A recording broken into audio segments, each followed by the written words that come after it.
He's editor-in-chief of Breitbart News and a New York Times best-selling author.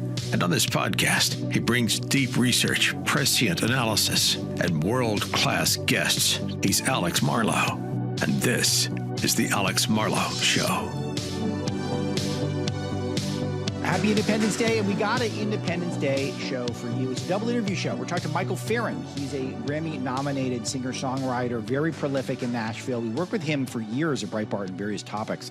He's got a new song out with my friend John David Kahn, who's been on the show before. He's our COO at Breitbart, also a Nashville singer-songwriter, famous for the song Fighter, which Trump played in the campaign trail, American Heart, the theme of Breitbart News Daily, and the new song, The United Saints of America, which is available wherever you get your music, Apple, Spotify, YouTube, wherever it is that you get your music, it is there, even platforms I'm not even aware of. But it is a great song. It's been endorsed by President Trump and is rising up the charts, and you should go over and check it out so that it can rise up some more. The United Saints of America is the song. We'll hear that now. Then we'll hear from Michael Farren, who is a fascinating guy and a Nashville country music figure of very high repute. And then we're going to talk to the one and only Lieutenant Colonel Allen West, who needs no introduction. Currently, he is at the American Constitutional Rights Union, which is a ACLU alternative that was founded by Ed Meese, who is a legend, of course, in this space. So we talked to Michael Farren, we talked to Allen West, we talk about this country, how to make it better, what to celebrate, and hopefully this will be an enjoyable listen to you over your holiday weekend. Enjoy your Independence Day, and Misty, take it away with the song.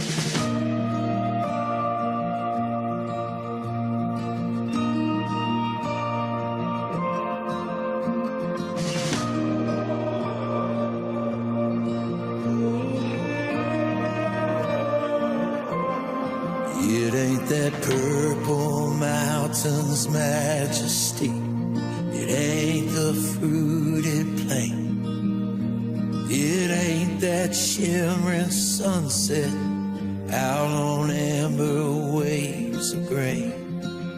It's the shoulders of people from 1,000 lands who showed up with nothing but dreams in their hands and built something beautiful. Yeah, they still make it beautiful. You can say what you want, you can throw stones, but on her worst day, it's still home sweet home. You can't kill the idea that put its roots deep down in dust and blood.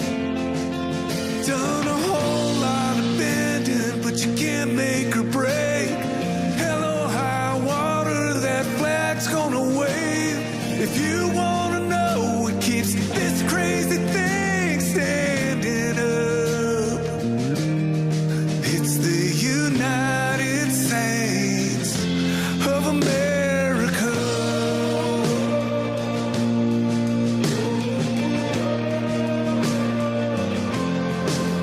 We've got our sheriff scoundrels, outlaws and clowns, cowboys and preachers who love one-horse towns, big city white collar, bright lights and big shining cars.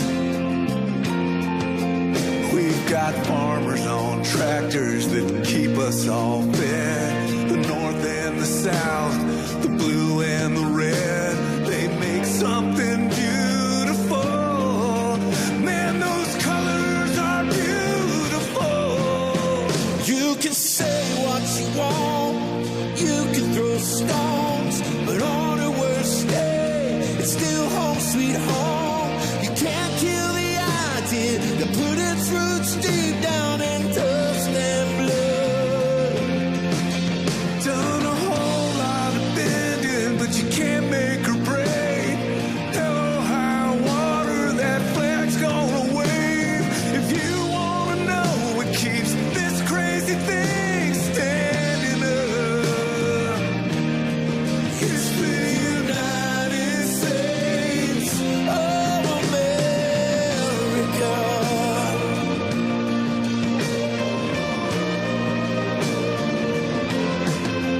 From the Bible belt buckle to the streets with no church, it's hard to explain it, but somehow it works. And I dare you to find me a soldier more brave than the ones who salute.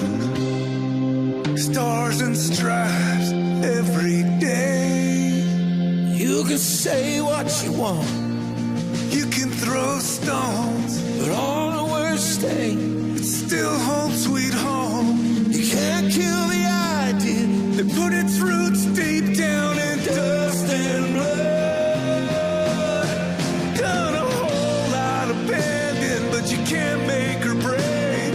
Hell or high water, the flag's gonna wave. If you wanna know what keeps this crazy thing standing up. Yeah, if you wanna know what keeps this crazy thing standing up, it's the United States of America.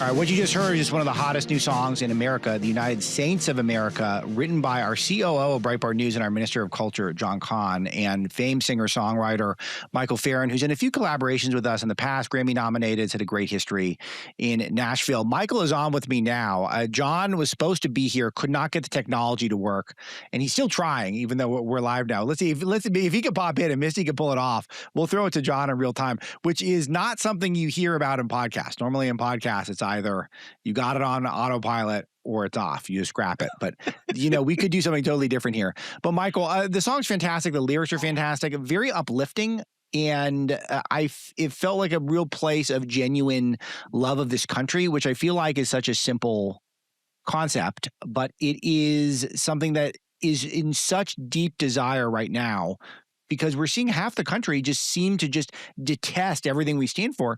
And it is such an amazing place. Brother, I am proud, obviously, proud to be an American, proud to say and especially I'm a Texan born and raised. My heart in this, when John first asked me to be a part of it, I write songs every day. It's my job, and I move rather quickly in that setting.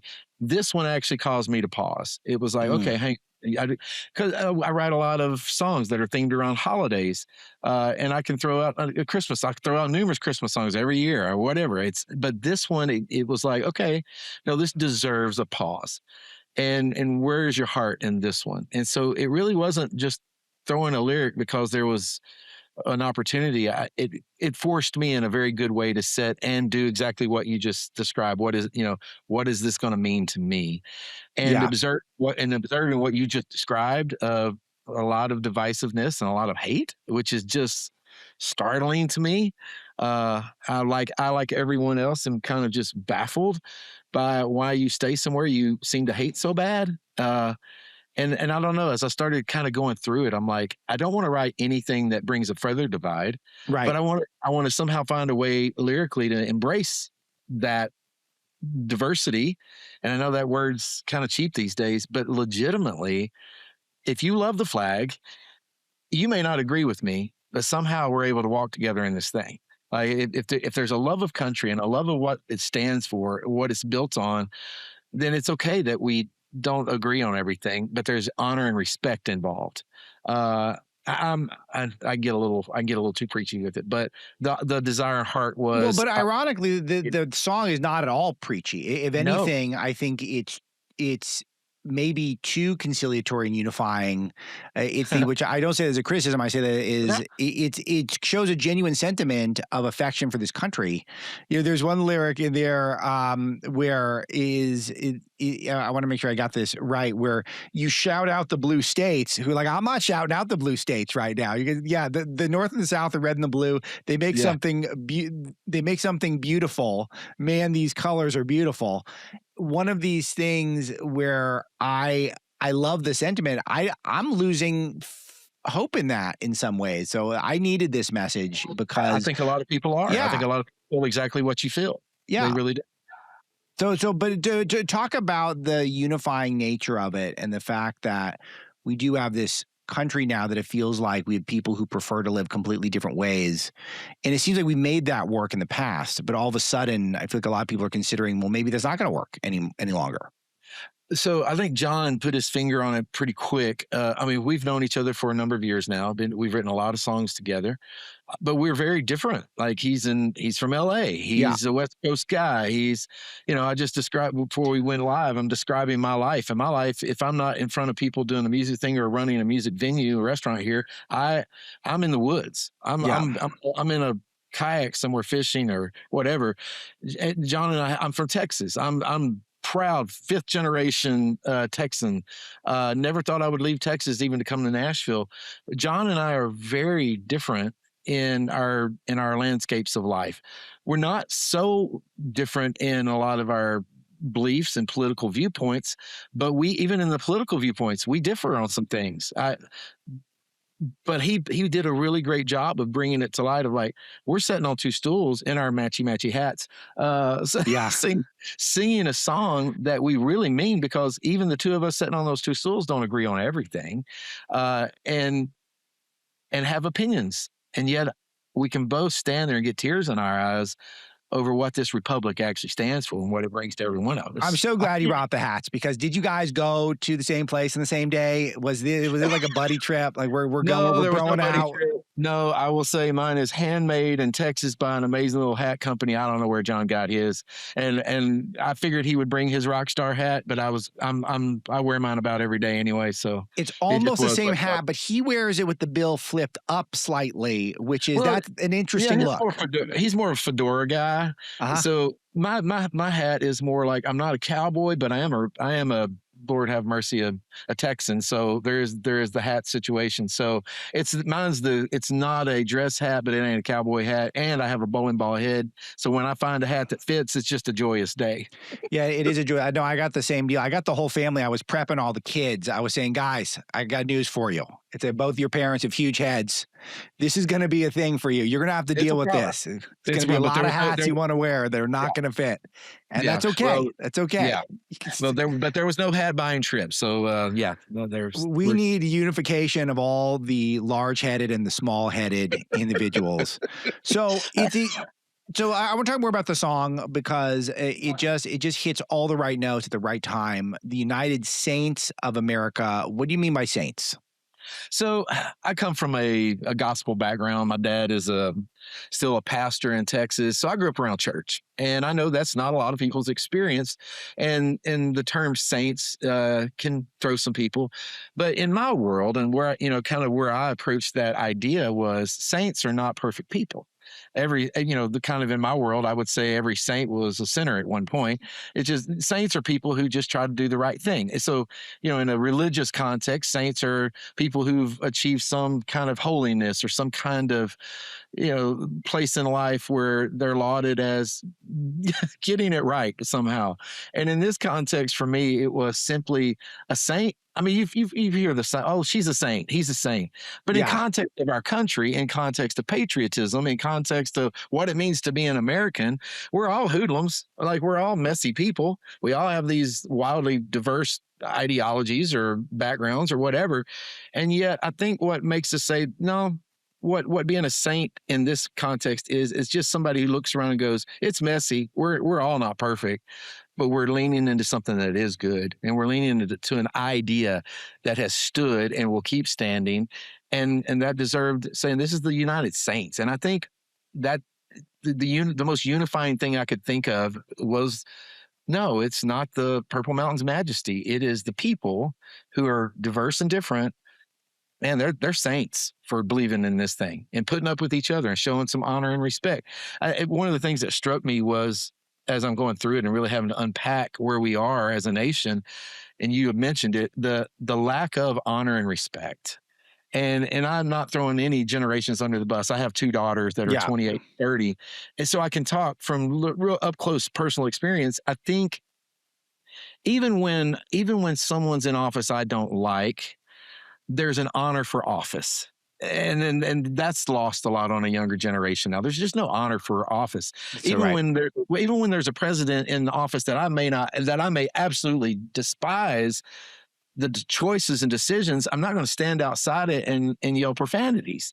There's something sacred and honorable about what we've built and what we're building. And my heart was, God, I think just restoring some respect and honor to say, I vehemently disagree with you, wildly disagree with you, but I will honor and respect you. And when that starts happening from two sides, then you restore order in a very beautiful way. And I think you're right. A lot of people are losing hope, and that could ever happen again. I'm an extreme optimist. I think that people are finally going to get fatigued and weary of the rhetoric. I think people are going to get fatigued and weary of hate and go, you know what, this is dumb. This destroys. And I don't think it's pie in the sky. I think people are genuinely hungry right now for language and narrative that starts to unify. And that's not saying I agree or I condone. It just means I will move with honor and respect. And if you return that, I don't know. I think that's possible. It's also interesting. I love the way you framed up the saints concept because, I'm a Catholic, and in the Catholic tradition, there's a lot of saints that were killers or at least complicit to killing. And the most famous example being St. Paul the Apostle, who approved the stoning of St. Stephen. I went to St. Stephen Martyr Church for a long time in Washington, D.C. And he went from being Saul of Tarsus to St. Paul, which is, the most well-known of many stories that are similar. It doesn't mean we're all redeemable if we commit ourselves to God. And I think in this case, God and country is an appropriate discussion. And so I guess that's where I feel optimistic watching the video and seeing the song. Did John get super jealous that you were playing the guitar the whole time? Because he's a pretty good, he can play a six string. So, yeah, but he's also very animated. So I think he might have enjoyed being able to, use the rock star hands. Yeah. I mean, but you're the one with does he play on the recording or is it just you? Just me, but not because he couldn't, because we were just. No, I know he can, and that's why I'm giving him a soft heckle here. We moved so fast with that, brother. It was wild. How quickly we pulled together a track, because we were just like, this matters. Yeah. And I'm grateful for Breitbart, and I'm grateful that he asked me to be a part of it. But I think really quickly he and I went, you know what, we think this could be a thing that means something for a lot of people if we go ahead and put it out as an actual track, a master. And we moved really quickly to get it done. Some amazing players here in town that jumped in. It's a real band. In my world now, people are real fond to say there's no AI involved in this recording. Trust me, these are some of the best players in Nashville that turned on a dime, jumped in, played that track. Me and John did our vocals in one afternoon, and there's some amazing guys. Yeah, give me some insight into this, because I think a lot of people don't understand that some of their favorite songs might have come together in a couple of days. It's maybe the original lyrics and music written in a couple hours. It's kind of wild to think about that, people who are not part of the music industry. Yeah. So if you do, in my world, songs, it's not about how fast you can write them, but when you've done it for so long, it's like any craft. If you have the natural inclination and instinct for that thing, and then you work on it for 30 years, you're going to get fast at it. And like I said earlier, we didn't force this song fast. We sat and really ruminated with it. It was like, let's really get this thing where we want it. But when we hit go on getting it together, it went quick. So Chris Autry is a dear friend of mine. He's a world bass player and producer here in town. And I called him up and I went, bro, I need you to jump in and help me produce this track. John's out taking over the world. And there was just, it moved quick. We lived with the song, writing it, feeling it, started. And I will say this, I played it 4 times, just me on acoustic guitar at like songwriter rounds and stuff here around Nashville. All 4 times I've played it, it was a standing ovation. Wow. I went, okay, this works. This just works. People, I know that when I got the first 2 standing ovations, which I'm not a guy who just plays songs and gets standing ovations, right? And literally the first 2 times people jumped with just me and an acoustic guitar. As soon as I played the last note, people stood and applauded. And I would call John. I'm like, bro, I think this needs to be heard on a larger scale. And he's like, I'm in, let's go. And so it happened in a week. The actual tracking, recording, mix, master, shooting the video all happened in 7 days.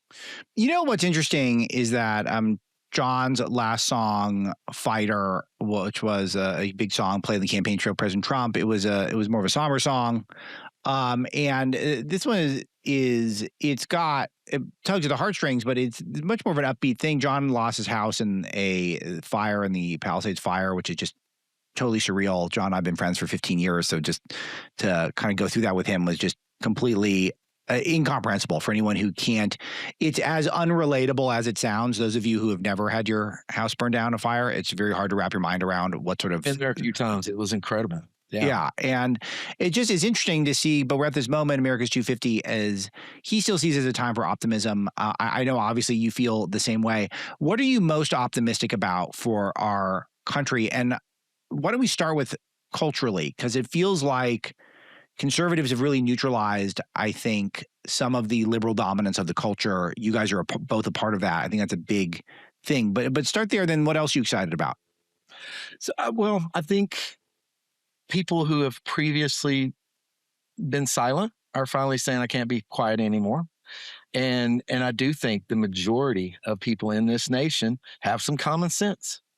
And I think now that some things that I really disagree with, some movements, some cultural things that I just go, what the heck? Common sense. I really believe in the American common sense. I think that it hasn't been loud.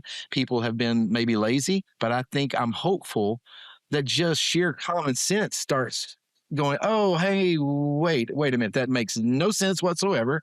And if I don't step up and say something about it or vote something about it, then this is going to get really bad. And so I'm hopeful culturally that common sense is, I don't think it was ever asleep. I just think it felt lazy. I think most people, if they think about a problem, they go, well, this is the way we fix that, or this is what we won't let happen. And that I'm hopeful that that's waking up, if you will. I think there's been a silence that has hurt us bad.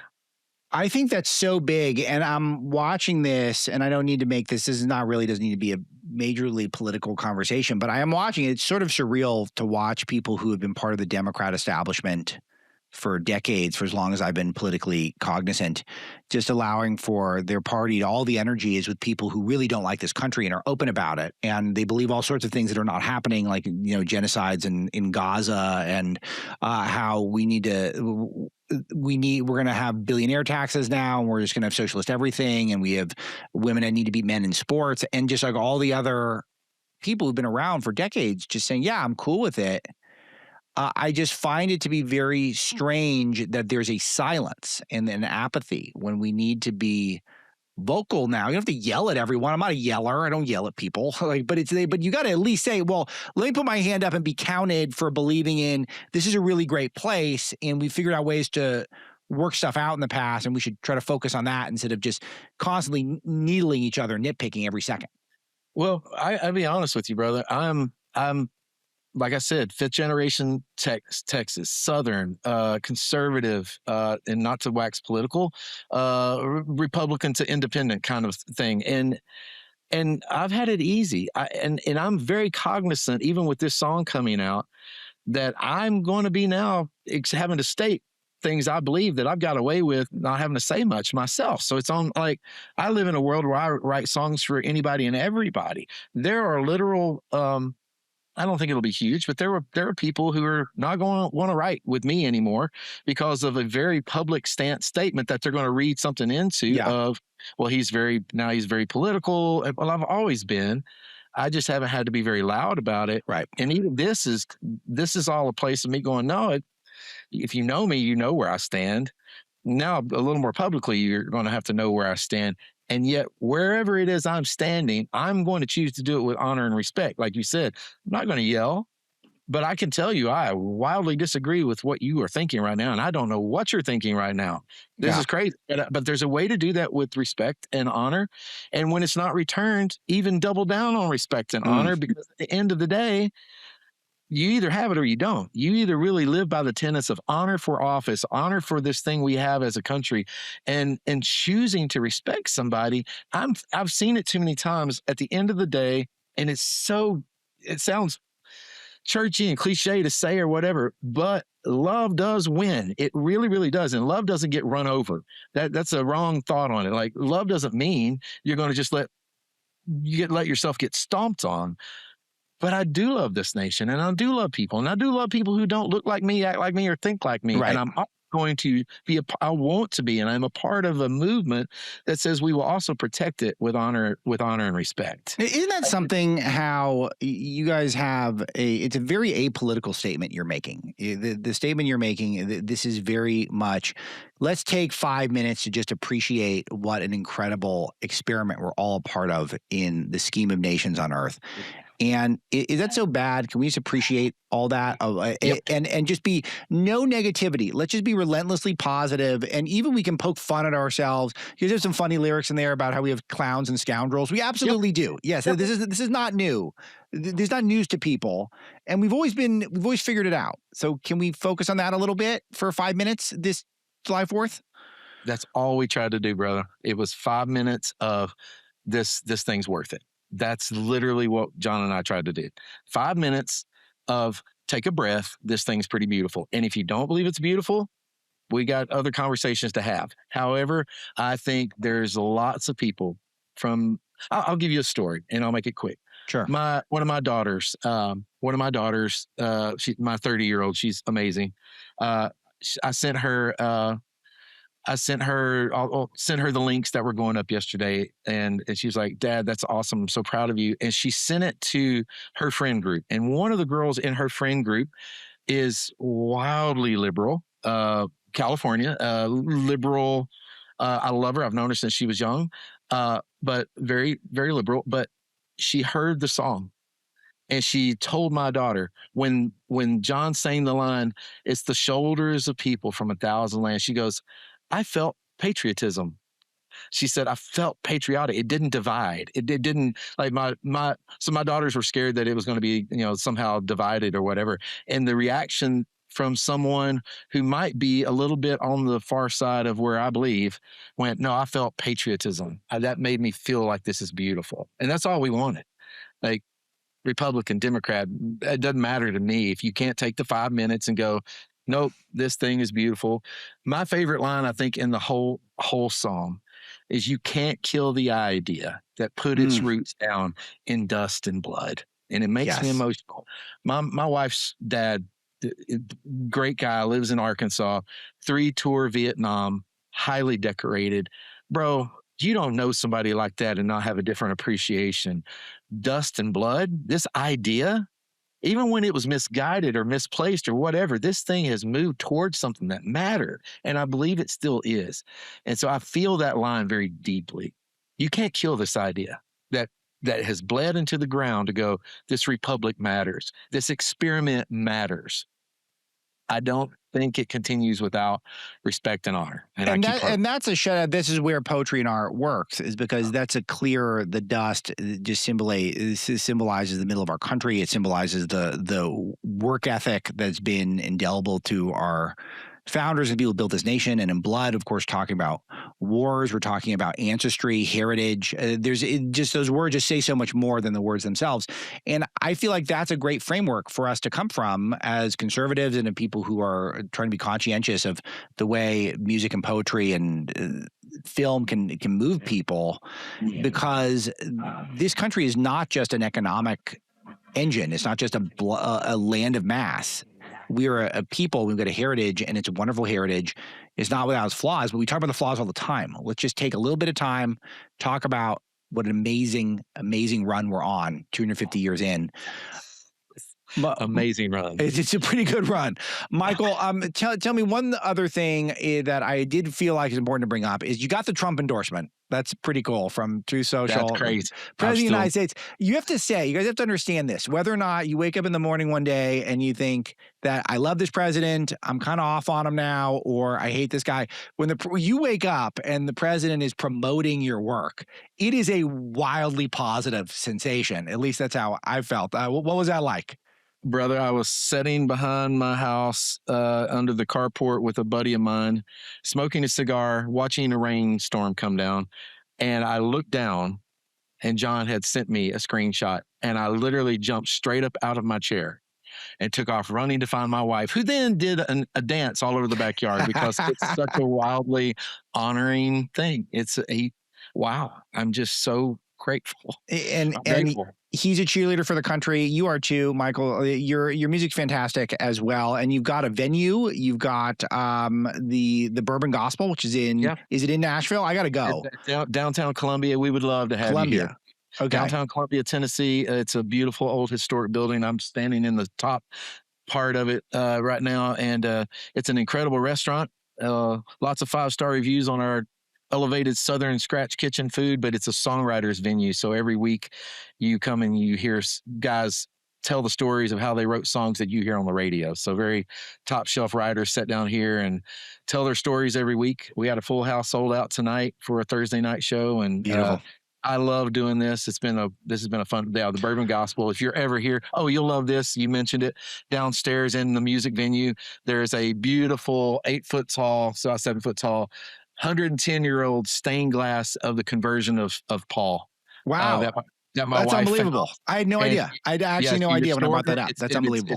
It's backlit. It's the main iconic part of what the Bourbon Gospel aesthetic is down there, is this conversion of Saul stained glass. So we call it our spot here is it's a great bourbon bar, songwriter venue, and our motto is holy moments in unlikely places. Well, shout out St. Paul, by the way. My first church I attended regularly was St. Paul the Apostle Church, and then later in my life I attended St. Stephen Martyr Church. It's interesting. It's just one of the best biblical stories, period. It's about pure redemption story, and it proves anyone can be redeemed with just the right ethic.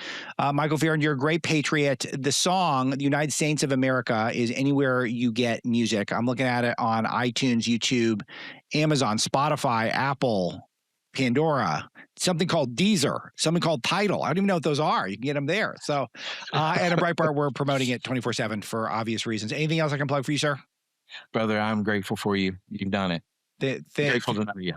Thanks to you, and thanks to, of course, our wonderful COO, John Kahn, who's on the track with you, not playing guitar and wearing a hat well, but not quite as well as you, Michael. You got it. you got him right there. And that's on public record now. Thank you. It's on record. It's on record. And I have no idea how he's going to receive that information, if he'll feel like that was mean or that was worth it because it was funny. But we'll see. I'll get his take after this airs. Yeah, I can't wait to hear. Happy Independence Day to you. Happy Independence Day to everyone. And we'll be right back with Colonel West. All right, Colonel Allen West is on, a fan favorite, a conservative movement favorite, and someone who I think understands really what's going on in this country. We'll talk a little bit about Supreme Court. We'll talk about some news with the Colonel. But Colonel, let's start with just the concept here. America 250. Mm-hmm. We're in a spot in this country that is precarious in some ways, but it's also a moment where we should be celebrating because we are on an amazing run. I know we are flirting with disaster in a lot of ways, and I do want to spend a little time on that, but I want to start with just give me your assessment. What do you think the Founding Fathers would think overall 250 years into this historic experiment? Well, it's good to be with you, Alex. And I think if the Founding Fathers were to come back and they were to hear someone like a Zoran Mamdani say that we're going to replace the frigidity of rugged individualism with the warmth of collectivism, they would be very upset. They would be very shocked. They would probably walk up to him with their cane and they might hit him across the kneecaps. Because when you think about what they left for us was an incredible experiment. There was no other nation that was built on the premise that the individual is sovereign because their rights come from a sovereign God. And if you go back to just September of last year, when you have a sitting United States Senator from the state of Virginia, the state that gave us Thomas Jefferson, he said that our rights do not come from God, they come from government. That's Senator Tim Kaine, who was also the Virginia governor at one point in time. So I think that when I go back and I look at, America 200, I was 15 years of age, and I'll never forget it because that's the year, 1976, when my dad challenged me to be the first U.S. Army officer in our family because he was just an enlisted man in the segregated army in World War II. Look at what has happened, what has transpired over the past 50 years. We have got to get our system of education back under control. We should not have young people going out and touting Marxism and supporting, abject communists, or even going out on our college and university campuses and supporting Islamic terrorist organizations. So I think that, yes, we should be very happy of where we are in America 250. Heck, we just won our first knockout match in FIFA for the last 24 years. So we got a lot to celebrate. No other nation like the United States of America. But as you just articulated, we do have some challenges. Yeah, and I want to talk about the soccer element is interesting because I'm not a soccer fan, never liked soccer, no connection Mm-hmm. to soccer, but it still really kind of warms the heart to see so many people from all over the world recognize our country and love our country. People are visiting here, they're having a great time. It is fun to see America win. And it's also fun to see people get confused by all the enthusiasm and positivity. I think that Politico had a headline about how Democrats have to grapple with the world's embrace of America during the World Cup, which is just unbelievable. That it's just such a pleasure. That do you feel like though this could have any sort of lasting staying power here culturally for us, because the whole world sees America for what it truly is, which is a very good place, and the media doesn't know what to do with this information. Well, you're very correct. And as you know, Andrew Breitbart once said, politics flows downstream from the culture. And the young man from Germany who has been posting about Waffle House, Buc-ee's, and all the other great things, right. he came out and said, if you want to hate America, listen to the news. If you want to love America, drive across it. So, yes, I think that there are many people that are looking around America and saying, hey, this place is great. As a matter of fact, they got air conditioning, and I'm glad to be here, not over in Europe where people are dropping dead. So we have to continue to build upon that. And it's so important that we own a narrative in this moment in time, in this space, and not just have an inflection point for this Saturday, but continue to understand the greatness of this country. Because at the end of this year, we're going to remember the 250th anniversary of the crossing of the Delaware. So I think there's many different things that we can point to for the rest of this year. But again, let's start thinking about America 300 and let's build the roadmap for that for our children. And like me, my 3 grandboys, make sure that they have a great America as well. So you are now with an organization called the American Constitutional Rights Union, ACRU, which does fantastic work. And I know that you spend a lot of time as commenting on some of the latest round Supreme Court cases. I want to get to some of that, but tell us a little bit about the group and the work you guys do. Yeah, we were founded back in 1999 by 2 members of the Reagan administration, his Attorney General Edwin Meese and his economic policy advisor Robert Carlson.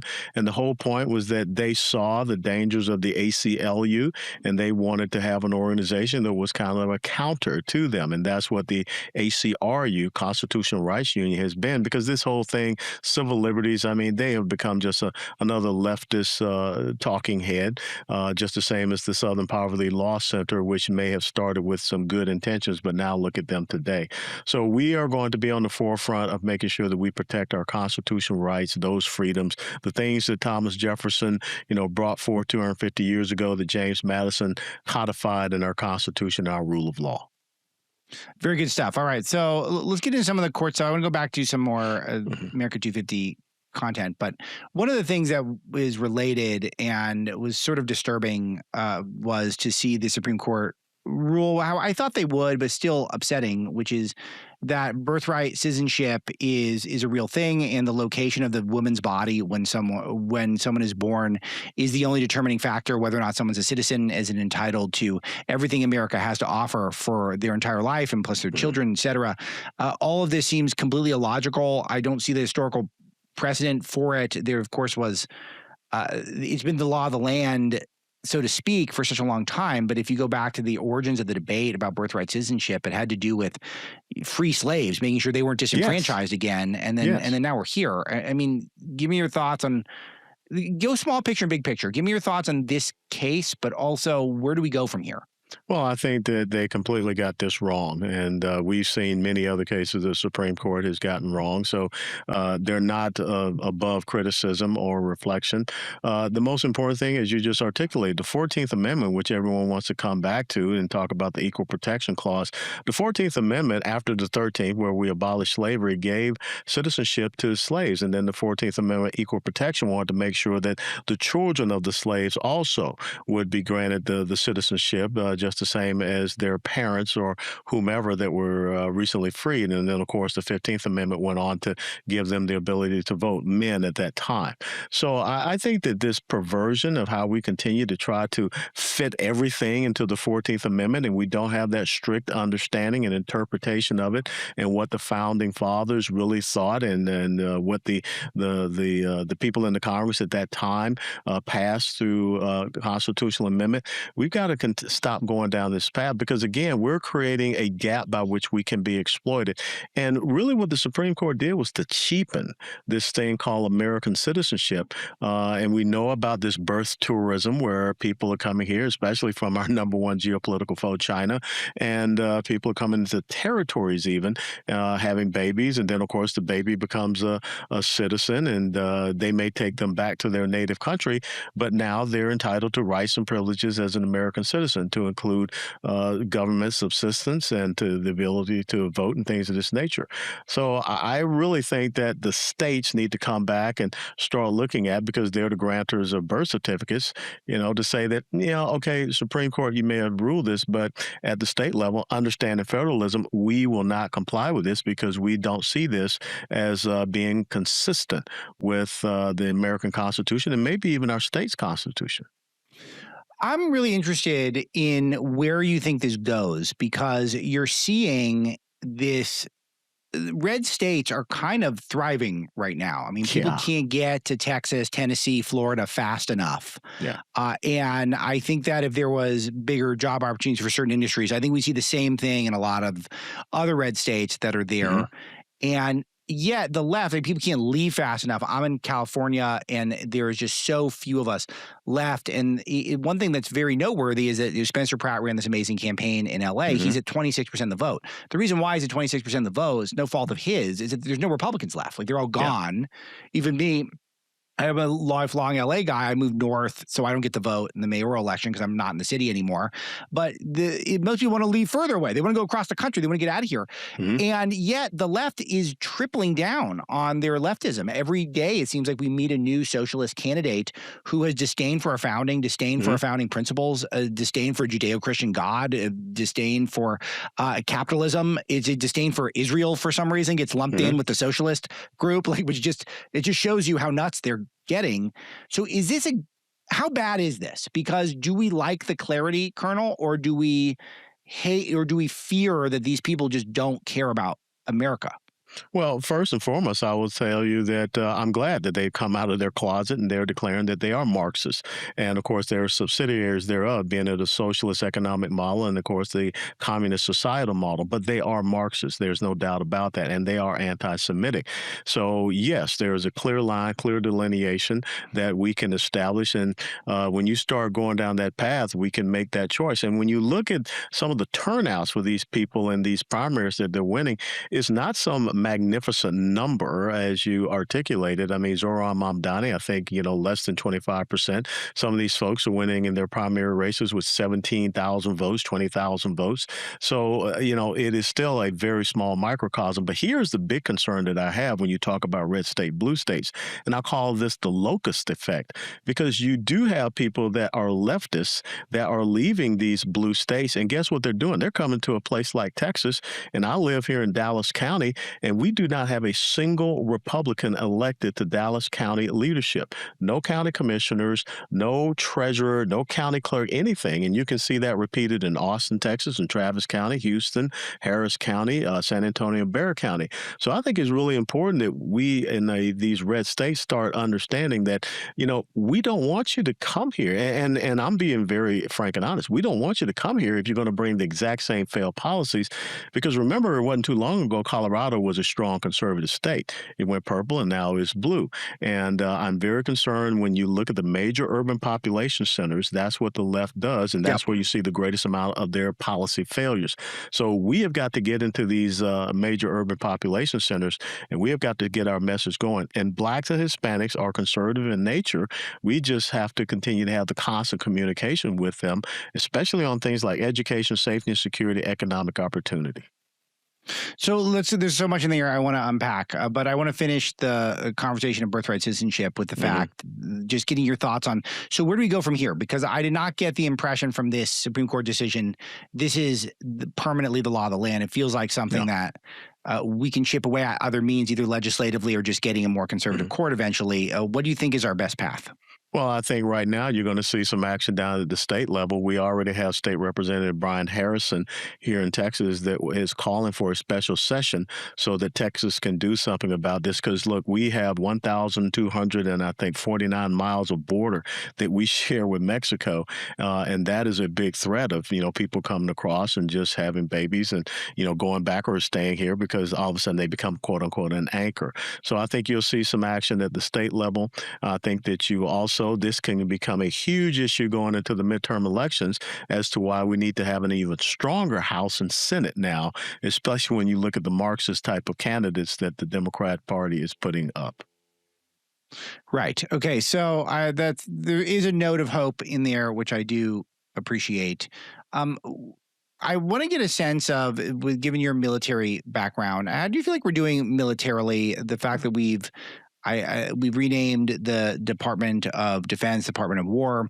It seems like we're trying to strike a balance between not doing these forever wars that are just politically unpalatable, cost a lot of blood and treasure, but also trying to make sure we're on the cutting edge of military tech. I just don't want us to get weak, Colonel. This is not where I am. I have deep knowledge. I'm not a military guy by background, and I really loathe the idea of sending people to die in useless wars. But how do we strike that balance where we're the strongest country on earth? Because we cannot underestimate the strength of our military, how good that is done for everyone, not just Americans, but the whole world. We've been such a great steward of power over the past century. What do we do to keep that edge and not blow it? Well, I think it's very important that we don't get the head in the sand mentality because America has to be a very strong deterrent. There's always going to be evil out there. If you read Machiavelli's book, The Prince, there's always someone looking for that moment when they can rise up. When I look at what we have done in Iran, you don't see any, 200, 300,000 troops getting ready to be deployed. I think that's important. So we're looking at strike operations, but we also have to be able to have that resolve that we bring an enemy to his knees. When I look at Iran right now, sure, they're weakened, but they're not defeated. We should be the ones controlling the Strait of Hormuz. We should be the ones controlling Karg Island. We should be going after their center of gravity, which is their oil and gas revenue, and separate this regime from that. And that's how I believe you bring about the collapse. So the fact that we are still sitting around talking about negotiating with the number one state sponsor of Islamic terrorism, I don't think that puts us in a very good position. But America has to have a strong military, a deterrent force. And when you go back and you look at the preamble to the Constitution, one of the main duties it says to provide for the common defense. It says promote the general welfare, but I think in many ways we've gotten those two verbs backwards in that the active verb of provide, we are now looking and trying to make that the verb that goes in front of general welfare. And that's where the left is really focused. The left, as you saw with Joe Biden in office as president and Barack Obama, they will weaken America. And when you weaken America, that's an incentive. That's an aphrodisiac to the enemies all across the globe. This new 21st century axis of evil, I call them China, Iran, North Korea, Russia, Islamic jihadists, and also the transnational narco-criminal terrorists. We have put them back on their heels, and we got to make sure we have this continuum of leadership in this country that understands that. So give me your thoughts on what you feel like, because I think the Iran situation, unfortunately, is ongoing. I know we get the memorandum of understanding, and there's a lot of good stuff in it. And I don't think that there's really any appetite for a ground troop regime change type war. But I get the impression that this is going to be just low grade simmering on the back burner for a long time. I think it's going to be a dynamic situation, even if some sort of a quote unquote peace deal is signed. If you feel like the path is we need to get control of the Strait and Karg Island, how do you see that playing out? What are the mechanics of us accomplishing that? Well, it's very simple. Back in 1997, when I was a young major at Fort Bragg, North Carolina, we did a computer battle simulation of us going in and taking control of the Straits of Hormuz and taking control. It was called an airfield takedown at Bandar Abbas, and that was just the 82nd Airborne Division. You have two Marine Expeditionary Units, Special Operations capable, as well as other Special Operations Forces, a Division Ready Brigade from the 82nd. They're quite capable to be able to go in and secure Ketchum Island and also Karg Island and make sure that, again, this is not, I don't care about, change of regime, but I want to do is to separate them from their major source of staying power and revenue, which is the oil and gas industry. And also that puts a big kibosh on China as well. We should not have any of these adversaries to also the Strait of Al-Mandab, which the Houthis, which is a proxy army of Iran, also have a control over. So that's where I would, try to look at this from a strategic perspective. Yes, operationally, from a military perspective, we have weakened them with taking out their air force, taking out their naval forces, but they do still have ballistic missile capability and drone capability. But we have air superiority and dominance of their overflight, and so we can continue to eradicate that capability. But the most important thing is the diplomatic and economic pressure, and we can't trust the Iranians. I mean, even if they sign something, it will be just the same as Adolf Hitler with the Munich Accords, where he said it was just a piece of paper, but Neville Chamberlain thought that there would be peace in our time. What do you think is the opposition to that strategy? Because it feels like if it was, you lay it out in a very simple way, and we're on a radio show, so it's not like we have an endless amount of time to get into all the nuances of what it would look like. But you make it sound easier than it probably is. So I'm just curious, what would be the resistance to a plan like that in your view? Well, I think the thing that we always ask, being in the military, give us our task and purpose and let us go out and do our job. And we will bring you back victory. If you want us to go in and get Nicolas Maduro, we'll get Nicolas Maduro. Right. But if you start to have the micromanaging, and are we there yet? Much the same as you saw with Jimmy Carter in the failed Desert One exercise, much the same as you saw with Lyndon Johnson in Vietnam approving all of the bombing missions out of the White House. That's how you end up losing. You go back and look and study Vietnam, we did not lose anything on the ground tactically. Where did we lose? We lost strategically. And especially after the Tet Offensive, when we allowed the media and others to dominate the narrative, when we actually whipped them on the ground in the 1968 Tet Offensive. So again, here, if you want to, lay out what are the tasks and purpose, what do we want to see happen with Iran from a strategic, operational, and tactical level? What are the phases of this operation? And turn it over to the planners at CENTCOM and say, hey, boys, go at it, get it done, and then report back, as each phase and the measures of effectiveness are being achieved. That's what you have to do. But right now, I think that we're kind of at a stalemate because guess what? We have a political election coming up, and we don't want to see that impact the results of that political election. Yeah, it's true. Well, it's a major factor about being a democracy. It's part of it is that you got to have the wars of serious political implications. Back to the course, and I'm hopping around a bit, Colonel, but there's so much interesting stuff to unpack with you. The cheat by mail decision, Watson versus Republican National Committee. This is where we have just normalized now by our court that we don't have an election day. We have a vote whenever you want and count whenever you feel like it. Obviously makes it easier to cheat. I know that Justice Roberts, he doesn't like rocking the boat in this way, but it's just very hard for me to have a lot of faith in this institution if they look at something like this, which should be so fundamental. But what is your take? Well, if you go back, the quote that's attributed to Joseph Stalin is not the person that casts the ballot that matters the most, it's the person that counts the ballot that matters the most. And what the Supreme Court just said is that, hey, we're going to let you guys that count it do whenever you want and whenever you want. Election day should mean election day. And to say that we're going to allow the postmarking of mail ballots, which really and truthfully, Alex, is unconstitutional. To say that we're just going to get a bunch of ballots and mail it out to addresses that have not been verified because we don't do voter registration roll review and an audit system.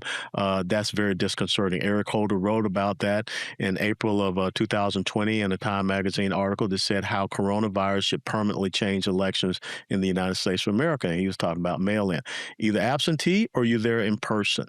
But now what we have to worry about is what you just saw in California was, okay, now we've got election week. Now we got election 2 weeks. Now we got election 1 month because what's going we to have about 30 days, actually, theoretically, in and so California. what's It going to doesn't end up take quite happening? that long, but Well, the other side is theoretically, they're going to continue to count till they get the results that they want. that's And oh, right. by the way, when you have ballot harvesting, that means that they're going to go out and find ballots, and they'll postmark it whenever the Sam Hill they want to postmark it to go along with this Supreme Court decision. It has to stop. It has to end on Election Day.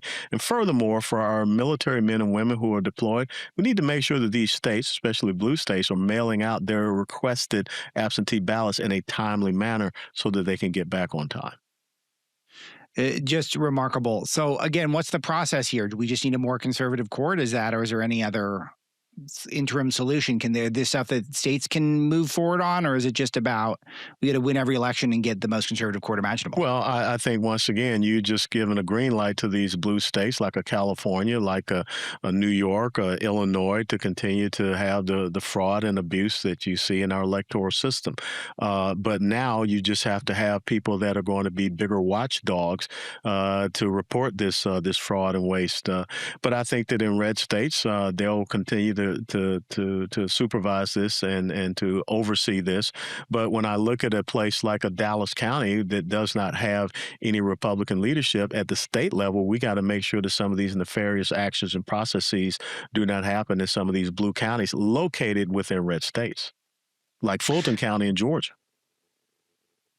Absolutely. And this is where I wonder, do you feel like, Colonel, we as a conservative movement are sufficiently fired up to win battles, figuratively speaking, on an organizational level and on an activism level? Because this has always been one of my frustrations my entire adult life. And I'm not a screamer. You're not a screamer either.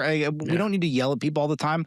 But I do feel like there's still too many people in the conservative movement who don't understand that if you're not willing to put your life on the line against birthright citizenship, I don't feel like you necessarily think we're going to see America 300 or America 350. And you're comfortable with that.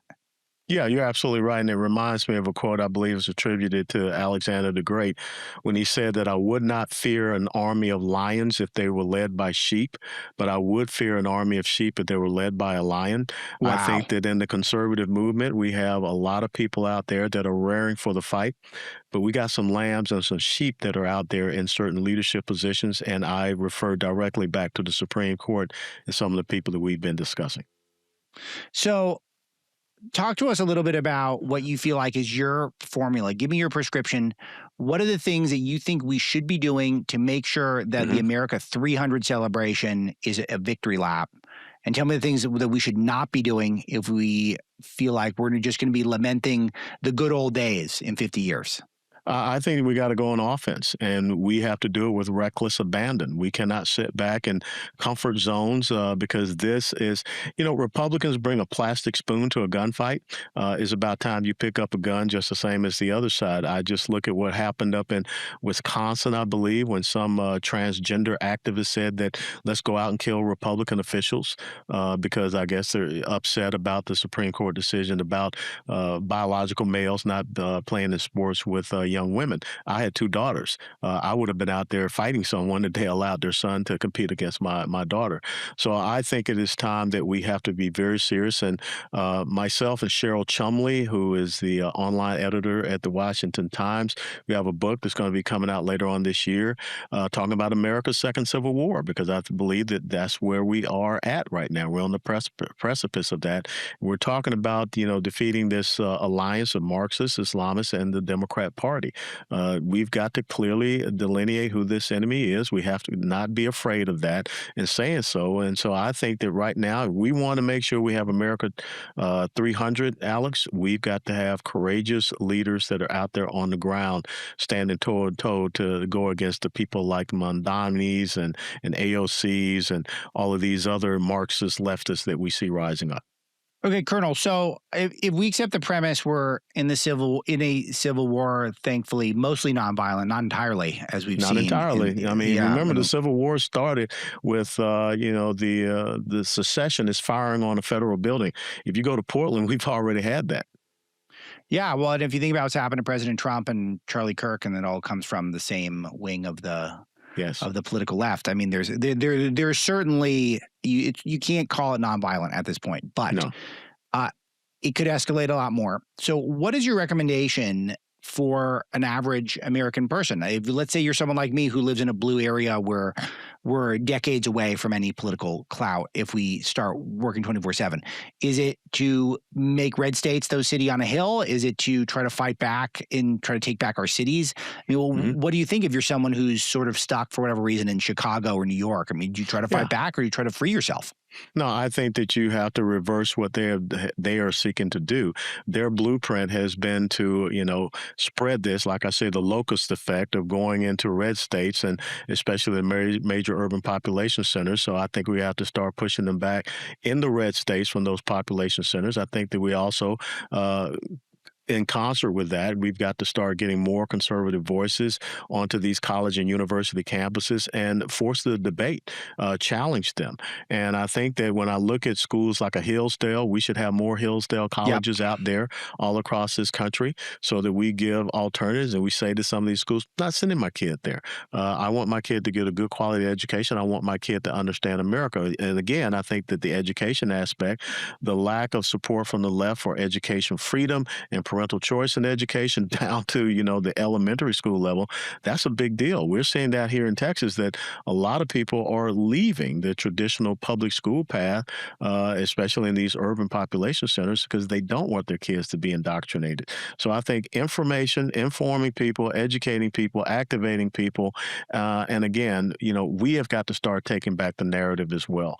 And I'm glad. The one thing you want as a soldier on the battlefield, you want the enemy to say exactly who he is and their intentions and their purposes. Do you find it wild at all, Colonel, the way that, I mean, for me, I mildly have been pointing out to people that the left hates our country for at least a decade. And people used to look at me like I was some sort of a crazy person for saying that, saying, no, I just grew up in LA and lived in Washington, D.C. And I know they don't like our founding principles. They don't like our founding fathers. They don't like any of our cherished written documents. They don't like that we won the wars that we won. They don't like anything about what we're doing. They don't like our culture. They just want to import not our culture. And then I'm the one who was considered nuts for pointing that stuff out. And then now it seems like people get it, right? I mean, they're being pretty open at this point. They're trying they're saying it. When I was back in Congress, and I remember at Jensen Beach, I had a town hall meeting. A nice young lady stood up and asked me a question. She was very concerned about this socialist move. And I said, it's not just socialism. I said, it's a little bit of communism as well. And I articulated about how the Congressional Progressive Caucus, progressive is the name that European communists used to come here to the United States of America. Now they're out of the closet, as I said, and they're clearly saying this is who we are. But of course, back then in 2012, I was called, you're a McCarthyist and all of this, bringing this out. But, a true leader sees the battle before it even begins, and that's what Sun Tzu talks about.